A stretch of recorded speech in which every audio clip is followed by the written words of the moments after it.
Hi, welcome to my channel today. I have this question worth 5 marks. We've been given a triangle without it being drawn. We've been given the sides of the triangle and an angle.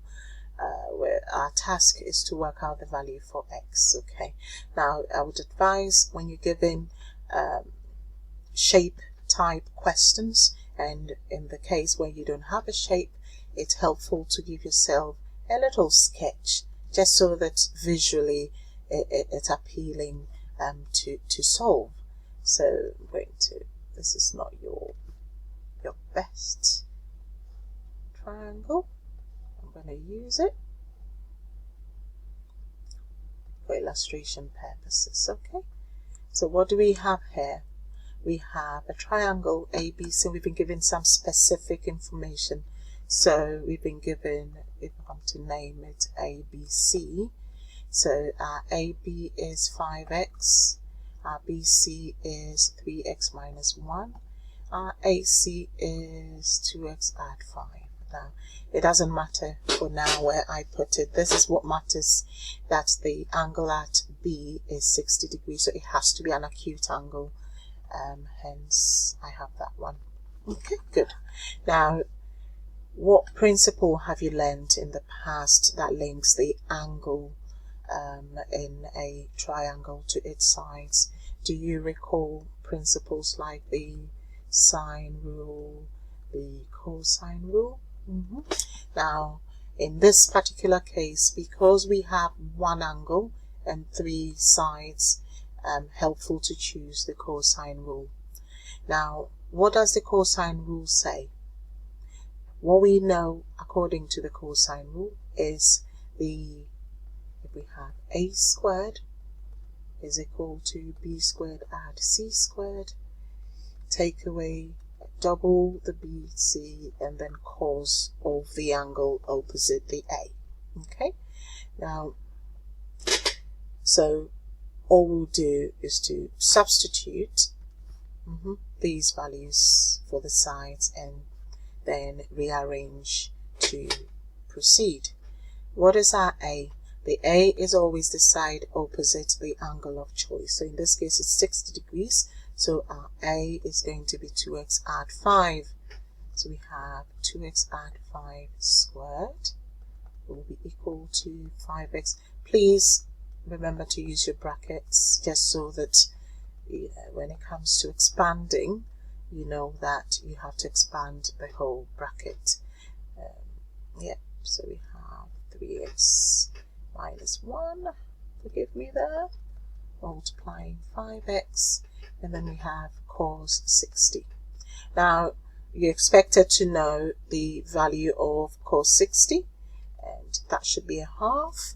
So this fairly simplifies to 25x squared add, I'm going to leave this for now, 3x minus 1 all squared, take away, I'm going to have 10x, and then the 3x minus 1 I'll leave it for now, multiplied by half, okay, which is the cos 60.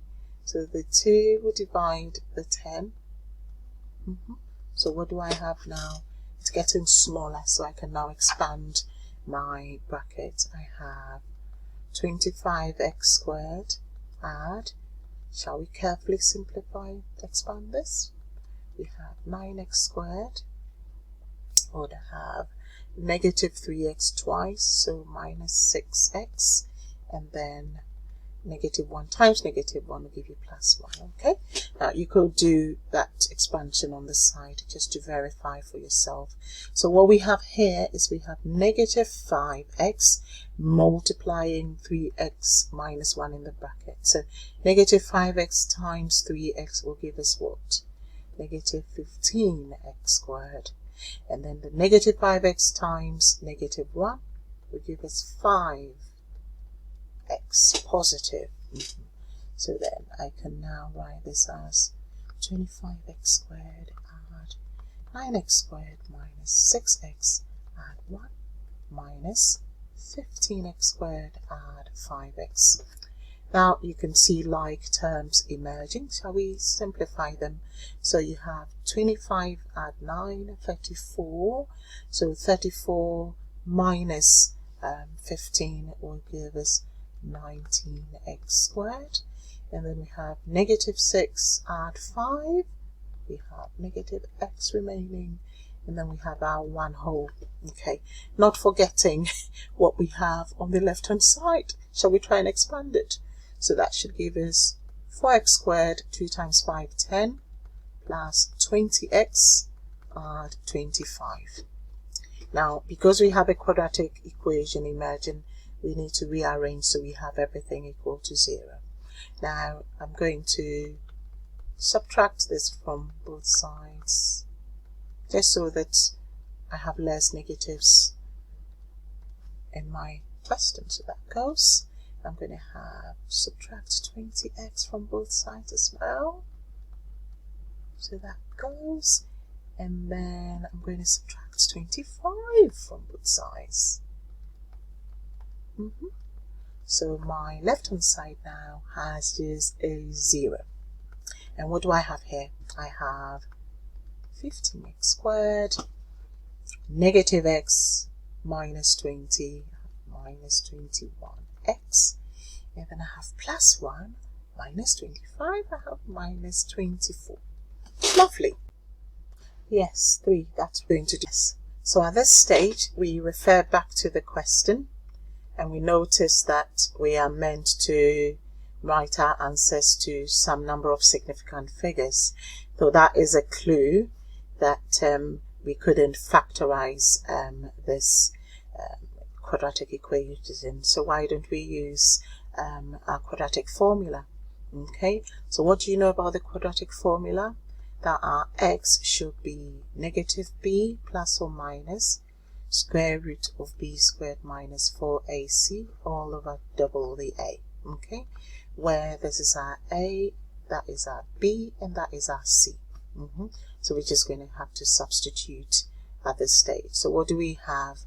We have negative of the minus 7, not forgetting that, plus or minus square root of b squared minus the 4, the a, and the c, all over double the a, which is 5. Okay, so that gives us what? 7 positive plus or minus. Okay, so simplifying that, 4 times 5 will give us 20. 20 times 8, 160, and then a negative, negative, positive, so we have 160, all of that divided by 10. Okay, so then that should give us 7 plus or minus square root of 209 divided by 10. So this is where you reach for your calculator. So if you do so, you will be able to find two values, x1 and x2. So you need to work out x1 using the positive.